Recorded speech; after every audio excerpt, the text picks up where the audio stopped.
Hi, I'm Molly Boigon. I'm with WGBH News, and I'm here with Alex Petri. She writes the ComPost blog for the Washington Post. Thanks for being here.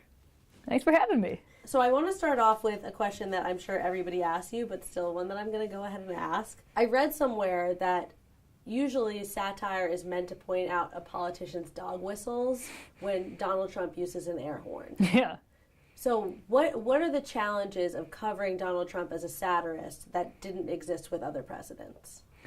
Well, I think if you sort of go back to the whole Jonathan Swift satire vision, where it's like, what if we heightened this thing to show how ridiculous it could possibly be if you took it in that direction? It's like, nope, that avenue is no longer open to us because we're living in the crazy sort of heightened world where everything's like 6 stories tall and like made of melting clocks. And, you know, there's like a giant bone structure that's running the agriculture department. Like, we're living in the surreal nightmare landscape. And so trying to exaggerate it more as a way of showing how ridiculous it is not the tool that it used to be. So in on that vein, in terms of humor having a purpose, I read also that some people have been critical, specifically of late night, but I think this criticism could apply to comedy and satire in general, of further alienating Trump voters by, you know, projecting this criticism of Republican values, and certain conservative consumers of humor see, for example, SNL making fun of Trump and Trump voters. They see that as NBC making fun of Trump and Trump voters, and therefore, you know, it's just an extension of what's already been said, which is that the media landscape hates conservatives. Do you feel like, what do you think about that? To the extent that people are looking with contempt on anyone, I think that's bad. But to the extent that you think people behave in ways and they make choices, and if they make a choice that is bad, you want to be able to say, that choice was awful. Like, I'm not saying you're a garbage person, because that's not a useful way of talking, but I'm saying the choice that you made was a bad choice and you can change that. Right. So like, if people say something that's like racist, you can say that the thing that you said was racist, and if they're like, that, how dare you like make fun of me and like show your contempt, it's like, I think it's weird that like criticizing Trump is somehow like disdaining his voters. It's saying, you made a bad choice, you're better than this. So how important is it, do you think, that the president has a sense of humor? Oh, that's fascinating. I mean, like, Lincoln had a great sense of humor, and like he was always telling fart jokes, which I think, well, not always, but he definitely on record told at least one fart joke where this guy's carving a turkey and everyone's like watching him, and suddenly he farts really loudly. The whole room goes quiet, and they're like, they know this is a quick-witted man. They're like, what's he gonna do next? Like, how's he gonna get out of this situation? Everyone saw him fart.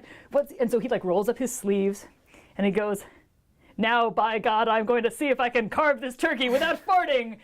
So I think having a good sense of humor is, I don't know, without being, this is turning into, like, there's nothing less funny than people being like, here's the theory of humor. It is a frog dissected, and humor means compassion, and therefore, but I do think it's like, the ability to recognize that like, recognition is often like, it implies like an ability to understand things. Like, if you're never laughing at anything, I think yes. I think it's good to have a sense of humor. He's actually using humor in a sort of a weird weaponized way.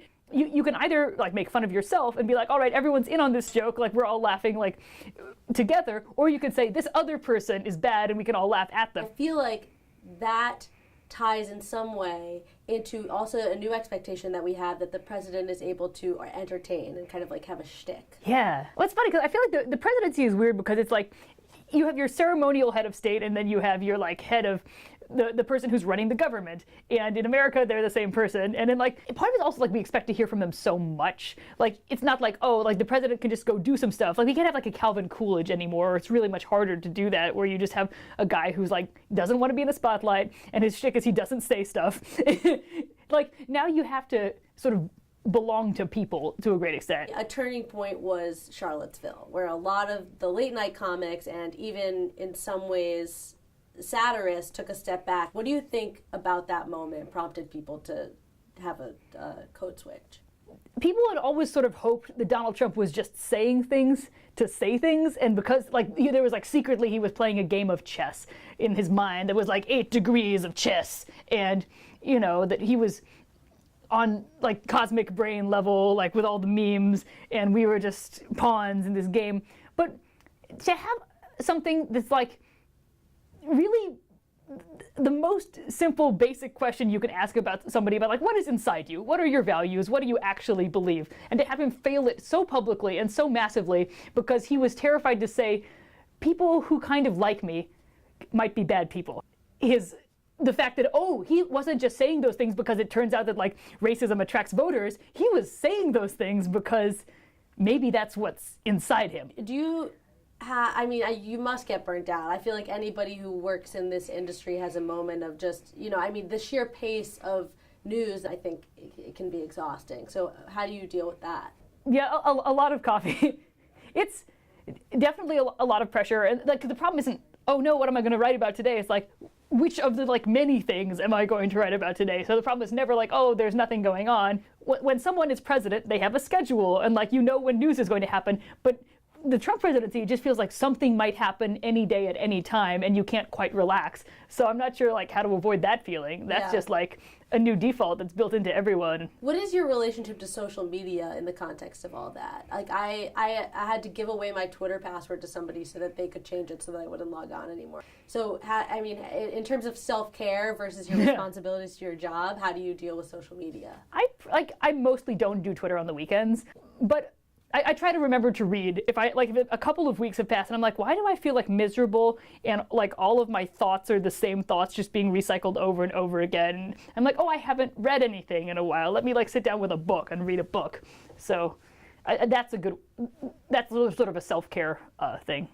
Are you genuinely concerned about a crackdown on the part of the administration? Do you feel like it's more of a distraction? Like how do you feel about pressure to censor yourself in the face of the president's responses to people's criticisms of him? Like, there are certain sorts of things that like I wouldn't say about anyone that I'm not planning to like say about Donald Trump. But like, I think the thing that he's doing that's more insidious that is continuously happening is the whole like undermining of the press as an institution, where everyone's just like, fake news, and that's like a fun meme that everyone uses and jokes about, and it's just like a thing that's in our in our heads floating around, and those ideas are now linked. And just sort of the things that he's doing to like, how much do we trust institutions and like how much do we trust all journalists? Like, comedy was gonna keep going because people need to laugh, but I'm worried about journalism.